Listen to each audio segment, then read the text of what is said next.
પૂરમાં બહાર આવતા મગર અને માણસ વચ્ચે અનોખો તાલમેલ। વડોદરામાં વિશ્વામિત્રીના પાણી ઓસર્યા બાદ નાનાથી લઈ મહાકાય મગરો રહેણાંક વિસ્તારોમાં પહોંચી ગયા છે, જેમને ફરી નદી વિસ્તારમાં પહોંચાડવા શહેરમાં યુવાનો સક્રિય જોવા મળી રહ્યા છે। તેવામાં વડોદરામાં મગરને એક્ટિવા પર લઈ જતા યુવકોનો વિડીયો વાયરલ થયો। મગરને બે યુવકો એક્ટિવાની પાછલી સીટ પર નાના બાળકની જેમ ખોળામાં રાખી સલામત સ્થળે લઈ જઈ રહ્યા છે।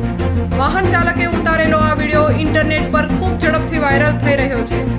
મહત્વનું છે કે સદીઓથી વડોદરાની વિશ્વામિત્રી નદીમાં મહાકાય મગરોનો વસવાટ રહ્યો છે।